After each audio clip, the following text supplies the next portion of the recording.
ഏവർക്കും യേശുക്രിസ്തുവിൻ്റെ നാമത്തിലുള്ള സ്നേഹവന്ദനം. ഇന്നത്തെ വചനം റോമാലേഖനം 6:10. അവൻ മരിച്ചത് പാപസംബന്ധമായി ഒരിക്കലായിട്ട് മരിച്ചു. അവൻ ജീവിക്കുന്നതോ ദൈവത്തിന് ജീവിക്കുന്നു. അവണ്ണം നിങ്ങളും പാപസംബന്ധമായി മരിച്ചവർ എന്നും ക്രിസ്തുയേശുവിൽ ദൈവത്തിന് ജീവിക്കുന്നവരെന്നും നിങ്ങളെ തന്നെ എണ്ണുവിൻ. ഒരിക്കൽ കൂടെ വായിക്കാം. അവൻ മരിച്ചത് പാപസംബന്ധമായി ഒരിക്കലായിട്ട് മരിച്ചു. അവൻ ജീവിക്കുന്നതോ ദൈവത്തിന് ജീവിക്കുന്നു. അവണ്ണം നിങ്ങളും പാപസംബന്ധമായി മരിച്ചവരെന്നും ക്രിസ്തുയേശുവിൽ ദൈവത്തിന് ജീവിക്കുന്നവരെന്നും നിങ്ങളെ തന്നെ എണ്ണുവിൻ. അപ്പോൾ റോമാസഭയിൽ ഈ പൗലോസ് അപ്പോസ്തലന് ഈ 6-ാം അധ്യായം സ്നാനത്താൽ നമ്മൾ പഴയകാല മനുഷ്യനെ ആദമിൻ്റെ പാപത്തിൽ നമ്മൾ കുഴിച്ചിടപ്പെട്ട് പുതിയ സൃഷ്ടിയായിട്ട് അല്ലെങ്കിൽ വിശുദ്ധന്മാർ ഉയർത്തെഴുന്നേറ്റ് വരുന്ന ആ പാപമോചനവുമാണ് ഈ 6-ാം അധ്യായത്തിൽ നമ്മുടെ പ്രതിപാദ്യം. യഥാർത്ഥത്തിൽ ഒരു രക്ഷിക്കപ്പെട്ട ഒരു ദൈവ പൈതലിന് അല്ലെങ്കിൽ എങ്ങനെയാണ് നമ്മൾ രക്ഷിക്കപ്പെട്ടെന്നും നമ്മൾ ഇനിയും ആർക്കുള്ളവനാണെന്നും നമുക്ക് വ്യക്തമായിട്ട് നമുക്ക് വെളിപ്പെടുത്തി തരുന്ന ഒരു കാര്യമാണ് ഈ റോമാലേഖനം 6-ാം അധ്യായം. അപ്പോൾ ഇവിടെ ഈ 10-ാം വാക്യത്തിൽ അവിടെ ഇങ്ങനെ ഏതാനും കാര്യങ്ങൾ പറഞ്ഞിട്ട് വന്നറിയാണ്. അവൻ മരിച്ചത് പാപസംബന്ധമായിട്ട് ഒരിക്കലായിട്ടാണ്. അപ്പോൾ യേശുക്രിസ്തു പാപമോചനത്തിനായിട്ട് ഒറ്റ വട്ടം മാത്രമേ മരിച്ചിട്ടുള്ളൂ. അവൻ കൂടെ മരിക്കുന്നില്ല, കൂടെ ഉയർത്തെഴുന്നേൽക്കുന്നതുമില്ല. അതുകൊണ്ട് ഒരിക്കലായിട്ട് അവൻ മരിച്ചത് വഴി ഇനി പാപത്തിന് പരിഹാരം വരുത്തിയിട്ട് സ്വർഗത്തിൽ പിതാവിൻ്റെ വലതുഭാഗത്തിരിക്കുന്നു. അവനിനി ഒരിക്കലായിട്ട് മടങ്ങി വരുന്നത് ആ പാപമോചനം നേടി അവന് വേണ്ടി വിശുദ്ധിയോടെ കാത്തിരിക്കുന്നവരെ തന്നോട് ചേർക്കുവാനും പിന്നെ 1000 ആണ്ട് ഭൂമി വാഴുവാനും ശേഷം സ്വർഗത്തിലേക്ക് ആ വിശുദ്ധന്മാരെയും കൊണ്ട് പോകുവാനും പിന്നെ ഭൂമിയിലുള്ള ഈ പാപമോചനം നേടാത്ത എല്ലാവരെയും ലോകാവസാനത്തിൽ ന്യായം വിധിപ്പാനും ദൈവത്തിൻ്റെ ഇഷ്ടം ചെയ്യുവാനായിട്ട് അത്രയും അവൻ ഇപ്പോൾ ജീവിക്കുന്നത്. ഇവിടെ വ്യക്തമായിട്ട് നമ്മൾ പറയുന്നൊരു കാര്യമുണ്ട്.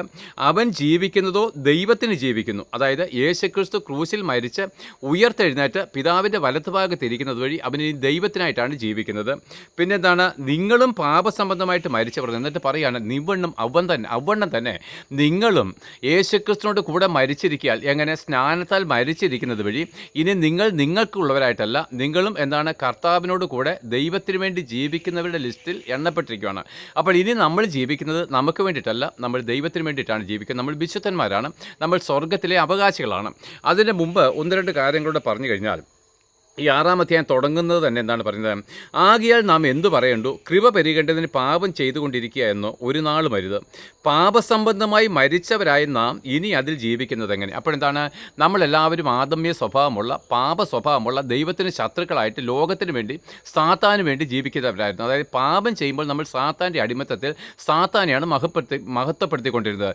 ഈ 10-ാം വാക്യത്തിലേക്ക് പറയുന്നുണ്ട്, അവണ്ണം നിങ്ങൾ പാപസംബന്ധമായിട്ട് മരിച്ചവരെന്നും അല്ലെങ്കിൽ സാത്താൻ്റെ അടിമത്തത്തിൽ നിന്ന് നിങ്ങളിപ്പോൾ ദൈവത്തിൻ്റെ അടിമയായിട്ട് തീർന്നിരിക്കുന്നത് കൊണ്ട് പണ്ട് സാത്താൻ്റെ അടിമയായിരുന്നപ്പോൾ യജമാനായിരിക്കുന്ന സാത്താന് വേണ്ടി ജീവിച്ച നിങ്ങൾ ഇനി നിങ്ങളുടെ അവയവങ്ങളെ ഈ ദൈവത്തിന് വേണ്ടി ഉപയോഗിക്കപ്പെടുന്ന അല്ലെങ്കിൽ ദൈവത്തിൻ്റെ ദാസന്മാർ ദൈവത്തിന് വേണ്ടി ജീവിക്കുന്നവരായിട്ട് തീരണം എന്നുമാണ് ഇവിടെ പൗലോസ് അപ്പോസ്തലൻ ഉദ്ദേശിക്കുന്നത്.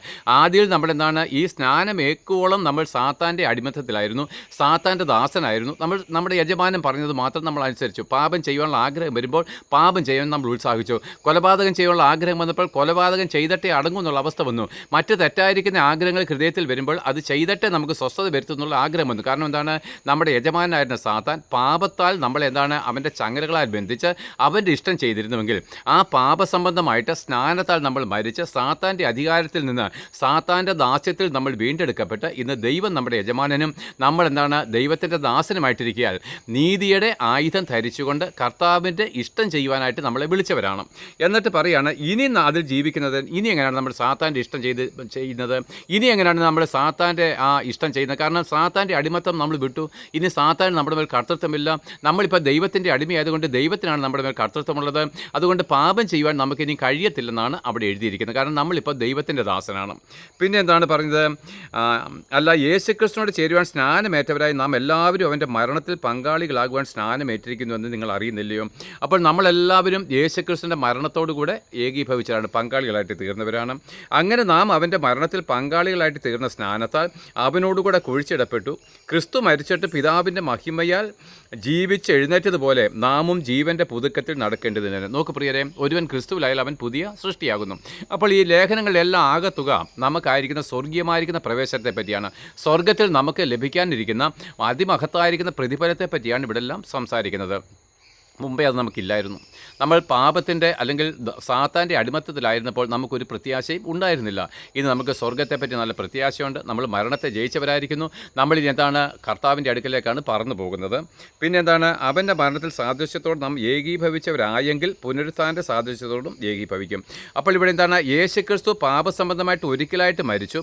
അവനിനി എന്താണ്, ഉയർത്തെഴുന്നേറ്റ് സ്വർഗ്ഗത്തിലേക്ക് പോയതുപോലെ നാമും ഒരിക്കലായിട്ട് മാത്രമാണ് ഈ സ്നാനത്താൽ പാപസംബന്ധമായിട്ട് മരിച്ചത് വഴി ആ ഒറ്റ സ്നാനത്താൽ നമ്മൾ സ്വർഗ്ഗത്തിലേക്ക് ഉയർത്തപ്പെട്ടിരിക്കുന്നു എന്നുള്ള കാര്യം ഇവിടെ വ്യക്തമാക്കുന്നത്. അതിൻ്റെ അർത്ഥം, പാപം ചെയ്ത് നമ്മൾ ഇനി നമ്മുടെ പഴയ സാത്താൻ്റെ അടിമത്തത്തിലേക്ക് പോയി കഴിഞ്ഞാൽ ഇനി നമ്മളെ വീണ്ടെടുക്കുവാൻ യേശുക്രിസ്തുവിൻ്റെ യാഗം ബാക്കിയില്ല. യേശുക്രിസ്തു ഇനിയും ക്രൂശിൽ മരിക്കുവാനും സാധ്യമല്ല. നമുക്കിനിയും വീണ്ടും ഒരു സ്നാനത്തിനും കഴിയാത്തത് കൊണ്ട് നമുക്ക് കിട്ടിയിരിക്കുന്ന ഈ സ്നാനത്താൽ ലഭിച്ചിരിക്കുന്ന ഈ പുതിയ അനുഭവത്തെ നമ്മൾ കാത്തു സൂക്ഷിക്കണം. ഇനി പാപം ചെയ്യരുതാണ് റോമാലേഖനം 6-ാം അധ്യായം നമ്മളെ പഠിപ്പിക്കുന്ന ഒരു ഭാഗം. എന്നിട്ട് പറയുകയാണ്, നാം ഇനി പാപത്തിന് അടിമപ്പെടാതെ വണ്ണം പാപശരീരത്തെ നീക്കം വരേണ്ടതിന് നമ്മുടെ പഴയ മനുഷ്യൻ അവനോടുകൂടെ ക്രൂശിക്കപ്പെട്ടു എന്ന് നാം അറിയുന്നു. അങ്ങനെ മരിച്ചവർ പാപത്തിൽ നിന്ന് മോചനം ലഭിച്ചിരിക്കുന്നു. പഴയ മനുഷ്യൻ എന്ന് പറഞ്ഞാൽ നമ്മൾ മറ്റൊരാൾ നോക്കിക്കഴിഞ്ഞാൽ നമ്മുടെ ഈ ശരീരം ഇതുപോലെ തന്നെ ഉണ്ടെങ്കിലും ആ അകത്തുണ്ടായിരുന്ന അശുദ്ധിയുടെ ആത്മാവ് സംബന്ധിച്ച് നമ്മൾ ക്രൂശിൽ യേശുക്രിസ്തുവിനെ മരിച്ചത് വഴി നമ്മളെന്താണ് ഇനി വിശുദ്ധിയുടെ ആത്മാവ് നമുക്ക് കിട്ടിയത് വഴി, അല്ലെങ്കിൽ ആദ്യം വിശുദ്ധനായിരുന്നു, ആത്മാവിൽ വിശുദ്ധനായിരുന്നു. പക്ഷേ അവൻ പഴം തിന്ന നാളിൽ, അനുസരണക്കേട് കാണിച്ച നാളിൽ അവൻ ആത്മാവിലുള്ള വിശുദ്ധിയിൽ മരിച്ച് അവൻ ആത്മാവിൽ പാപിയായിട്ട് തീർന്നുവെങ്കിൽ ആ പാപസംബന്ധമായിട്ട് അല്ലെങ്കിൽ പാപി എന്ന ആത്മാവിൽ നമ്മൾ മരിച്ച് ആ ആത്മാവിൽ നിന്ന് വിശുദ്ധിയുടെ ആത്മാവായിട്ട് ഉയർത്തെഴുന്നേറ്റത്, അല്ലെങ്കിൽ യേശുക്രിസ്തുവിൻ്റെ ദീദിവസ്ത്രം സ്നാനത്താൽ നമ്മൾ യേശുക്രിസ്തുവിനെ ധരിച്ചിരിക്കുന്നു, അതൊക്കെ നമ്മൾ പറഞ്ഞിട്ടുണ്ട്. അങ്ങനെ നമ്മളെന്താണ് ഇന്ന് വിശുദ്ധന്മാരുടെ ഗണത്തിലേക്ക് വന്നിരിക്കുന്നത്. ഇന്ന് നമ്മൾ ആദമിൻ്റെ മക്കളല്ല, പാപിയല്ല, നമ്മൾ വിശുദ്ധന്മാരും ദൈവത്തിൻ്റെ മക്കളുമാണെന്നാണ് റോമാലേഖനം 6-ാം അധ്യായം നമ്മളെ പഠിപ്പിക്കുന്നത്. എന്നിട്ട് പറയുകയാണ്, നാം ക്രിസ്തുവിനോടുകൂടെ മരിച്ചുവെങ്കിൽ അവനോടുകൂടെ ജീവിക്കുമെന്ന് വിശ്വസിക്കുന്നു. എന്തിനാണ് ഈ സ്നാനമേറ്റത്? യേശുക്രിസ്തുവിനോട് കൂടെ മരിപ്പാൻ. അവനിപ്പോൾ ആർക്ക് വേണ്ടി ജീവിക്കുന്നു? ദൈവത്തിന് വേണ്ടി ജീവിക്കുന്നു. അവിടെ പാപസംബന്ധമായിട്ട് നമ്മൾ മരിച്ചത് ഈ സ്നാനത്താലായിരിക്കാൽ അവനോടുകൂടെ ജീവിക്കുമെന്ന് നമ്മൾ വിശ്വസിക്കുന്നു. നമ്മൾ അവനോടുകൂടെ മരിച്ചുവെന്ന് വിശ്വസിക്കുന്നുവോ? ആദമേ പാപത്തിൽ നമ്മൾ മരിച്ചുവെന്ന് വിശ്വസിക്കുന്നുവെങ്കിൽ തീർച്ചയായിട്ടും അവനോടുകൂടെ നമ്മൾ ഉയർത്തെഴുന്നേറ്റ് ദൈവത്തിൻ്റെ മഹത്വത്തിനായിട്ട് ജീവിക്കുമെന്ന് വിശ്വസിക്കണം. പിന്നെ എന്താണ്, ഇനി മരിക്കുകയില്ല, മരണത്തിന് അവൻ്റെ മേൽ ഇനിയും കർത്തൃത്വമില്ല എന്ന് നമ്മൾ, ഇനിയും യേശുക്രിസ്തുവിന് മരിപ്പാൻ കഴിയത്തില്ല. മരണത്തിന് അവൻ്റെ മേൽ കർത്തൃത്വമില്ലെങ്കിൽ അവനോടുകൂടെ മരിച്ച് ഉയർത്തെഴുന്നേറ്റ് സ്വർഗ്ഗത്തിൽ ഇരുത്തപ്പെട്ടിരിക്കുന്ന നമുക്കും ഇനിയും എന്താണ്, രണ്ടാം മരണത്തിന് നമ്മുടെ മേൽ കർത്തൃത്വമില്ല എന്ന് നമ്മൾ വിശ്വസിച്ചുകൊണ്ട് വേണം മുമ്പോട്ട് പോകാൻ. എന്നിട്ടാണ് പറഞ്ഞത്, അവൻ മരിച്ചത് പാപസംബന്ധമായിട്ട് ഒരിക്കൽ മരിച്ചു, അവൻ ജീവിക്കുന്നതോ ദൈവത്തിന് ജീവിക്കുന്നു. അവണ്ണം നിങ്ങളും പാപസംബന്ധമായിട്ട് മരിച്ചവരെന്നും ക്രിസ്തുവേശുവിൽ ദൈവത്തിന് ജീവിക്കുന്നവർ എന്നും നിങ്ങളെ തന്നെ എണ്ണുവിൻ. അപ്പോൾ നോക്കുക, നമ്മൾ പാപസംബന്ധമായിട്ട് മരിച്ച് ഇന്ന് ദൈവത്തിൻ്റെ മക്കളും വിശുദ്ധന്മാരുമാണ്. നാളെ നമ്മുടെ കർത്താവായിരിക്കുന്ന യേശുക്രിസ്തു വരുമ്പോൾ നമ്മളെന്താണ് വിശുദ്ധിയുടെ ആ അനുഭവത്തിൽ നിൽക്കുന്നുവെങ്കിൽ, പാപം ചെയ്യാതെ നമ്മളെ തന്നെ സൂക്ഷിക്കുന്നുവെങ്കിൽ അവനോടുകൂടെ തേജസ്കരണം പ്രാപിച്ച് നമ്മൾ അവനോടുകൂടെ ജീവിക്കുവാനായിട്ട് പറന്നുയരുമെന്നാണ് ഈ റോമാലേഖനം 6-ാം അധ്യായം പഠിപ്പിക്കുന്നത്.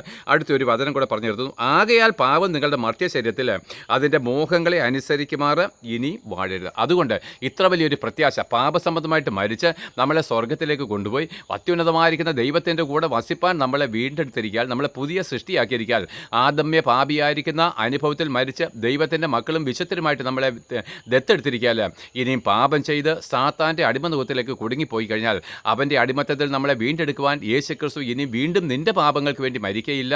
ഇനി അതുകൊണ്ട് മരിക്കാത്തത് കൊണ്ട് ഇനിയും വീണ്ടും ഒരു സ്നാനം, പാപമോചനത്തിനായിട്ടൊരു സ്നാനവും ഇല്ലാത്തതുകൊണ്ട് സ്നാനമേറ്റ എല്ലാ ദൈവമക്കളും നമുക്ക് തന്നിരിക്കുന്ന വിശുദ്ധ ആത്മാവിനെ സംബന്ധിച്ച് വളരെ ഉത്തരവാദിത്വവും ഗൗരവമായിട്ട് ഈ വിശുദ്ധ വിശ്വാസത്തിന് വേണ്ടി പോരാടി അധ്വാനിച്ച് കർത്താവിൻ്റെ നാളോളം അത് തികയ്ക്കണമെന്ന് പ്രബോധിപ്പിച്ചുകൊണ്ട് ഈ പ്രബോധനം നിർത്തുന്നു. എല്ലാവർക്കും നന്ദി.